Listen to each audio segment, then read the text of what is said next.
आज हम बात करेंगे टाइप ऑफ केमिकल रिएक्शन की एंड क्विक रिवीजन की कि आपकी एनसीईआरटी में जो भी मेंशन है for the type of chemical reaction. पहला जो type of chemical reaction is of 5 types. First is combination reaction, next is decomposition reaction, next is displacement, double displacement and oxidation and reduction reaction. Firstly we will talk about the type of combination reaction.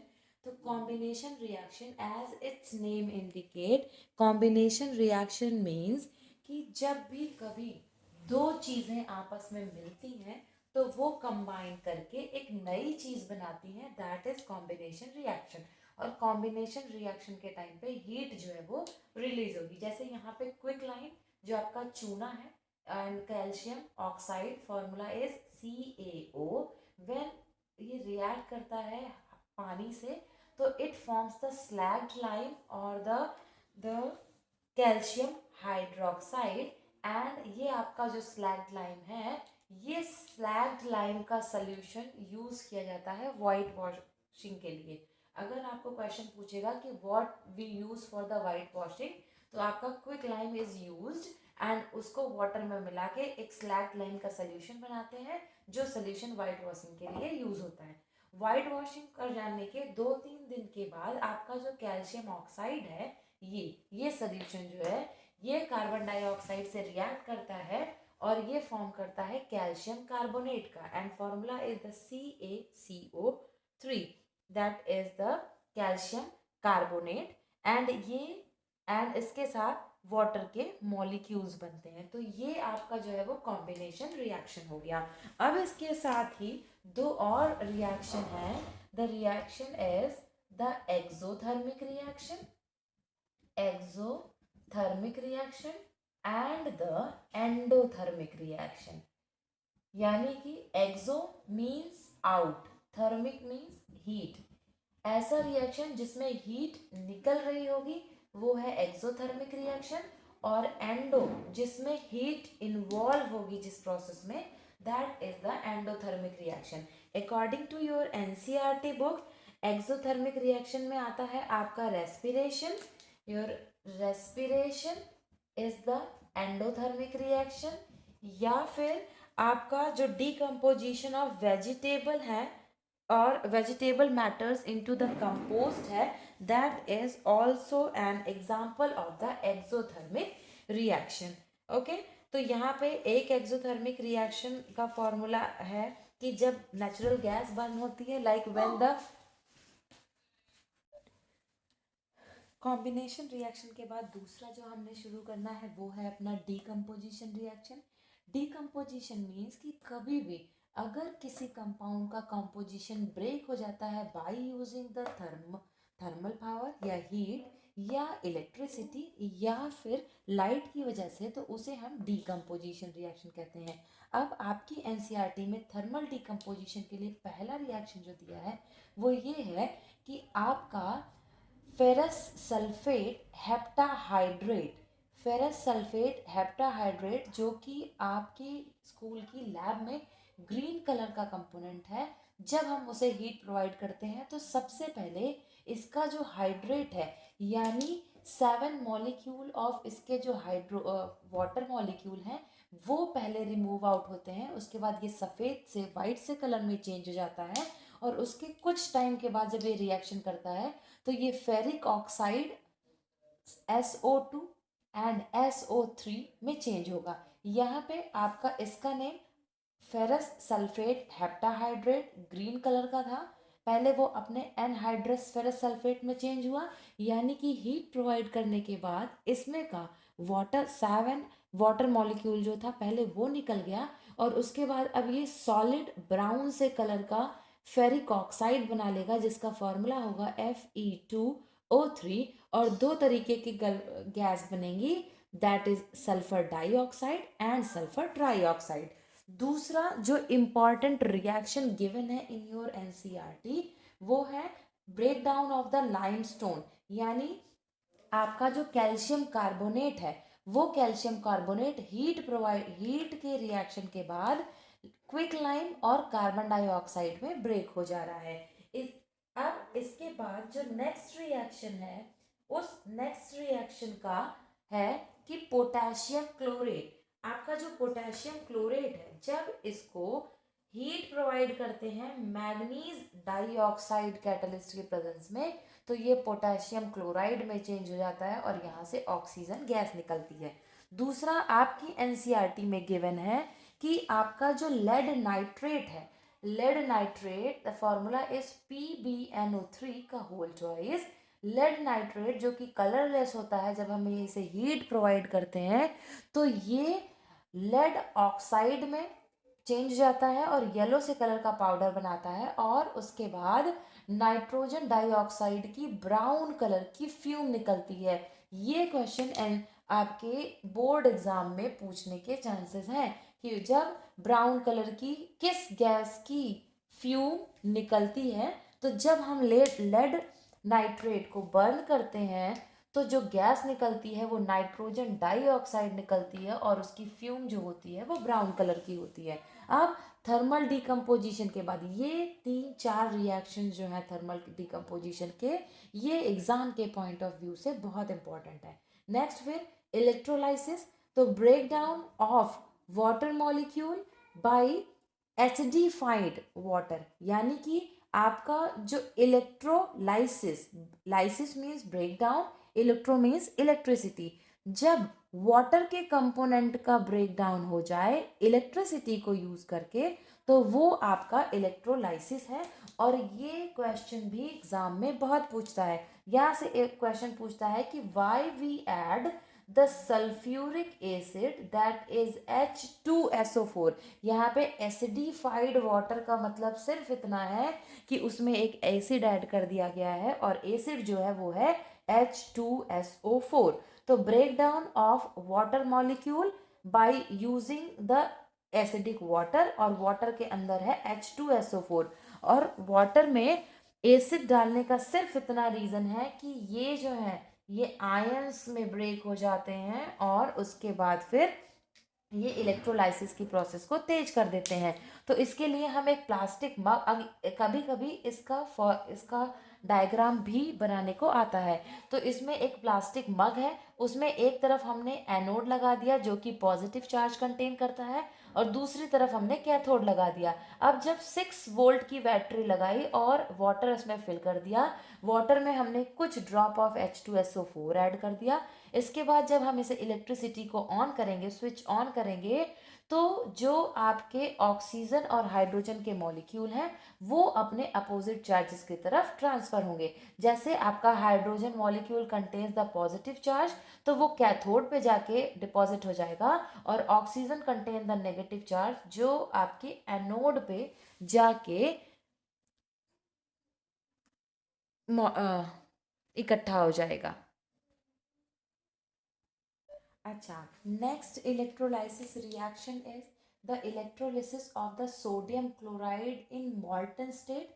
तो जब हम sodium chloride की मॉल्टन state में electricity provide करते हैं तो वो भी अपने कंपोनेंट यानी सोडियम मेटल और क्लोरीन गैस में टूट जाता है। Next aluminium oxide, aluminium oxide को जब हम उसकी मॉल्टन स्टेट को लेके उनमें इलेक्ट्रिसिटी प्रोवाइड करते हैं, पास कराते हैं, तो वो अपने मेटल और गैस में ब्रेक हो जाता है। इसके बाद जो लास्ट डिकम्पोजिशन रिएक्शन है that is the photolysis. And photolysis में दो मेन जो आपकी एनसीईआरटी बुक में इंक्लूडेड है वो है सिल्वर क्लोराइड। वाइट कलर के सिल्वर क्लोराइड पे जब सनलाइट पड़ती है तो वो सिल्वर और क्लोरीन गैस में चेंज जाती है और जो कलर है वो वाइट से ग्रे में चेंज हो जाता है। अब आपका ये जो सिल्वर क्लोराइड है, ये silver chloride black and white photography में यूज होता है। यहाँ पे फोटोलिसिस के लिए जो लाइट है वो लाइट आपकी बल्ब की लाइट भी हो सकती है और आपकी सनलाइट भी हो सकती है। इसके बाद नेक्स्ट जो है वो है आपका सिल्वर ब्रोमाइड। सिल्वर ब्रोमाइड जब उस पर लाइट पड़ती है, लाइट में बल्ब लाइट या सनलाइट, तो वो सिल्वर जो कि ग्रेइश वाइट कलर का होता है और ब्रोमीन गैस में टूट जाता है। तो ये आपके दो जो है 3 डीकम्पोजिशन रिएक्शंस हो गए। ओके, अब आफ्टर द कॉम्बिनेशन और decomposition reaction. Next type of reaction is the displacement reaction. Displace means एक जगह से दूसरी जगह अगर कोई हाईली रिएक्टिव एटम ट्रांसफर कर दे रहा है किसी को, तो that is the displacement reaction. अब जैसे यहाँ पे कॉपर सल्फेट सोल्यूशन जो कि ब्लू कलर का सोल्यूशन होता है, जब वो जिंक से रिएक्ट करता है, जिंक सिल्वर वाइट कलर का एक सॉलिड है, तो जब ब्लू कलर का कॉपर सल्फेट सोल्यूशन जिंक से रिएक्ट करता है तो वो एक सोल्यूशन बनाता है जिस सोल्यूशन का नाम है जिंक सल्फेट, जो कि कलरलेस होता है और कॉपर आपको ब्राउन कलर की मिल जाती है. अब यहाँ पे देखो, पहले क्या था कि कॉपर सल्फेट था, जिंक ज़्यादा रिएक्टिव है इसलिए उसने सल्फेट से कॉपर की बॉन्डिंग को ब्रेक कर दिया और कॉपर की जगह खुद उसने ले ली और कॉपर को घर से बाहर निकाल दिया. तो that is the displacement reaction.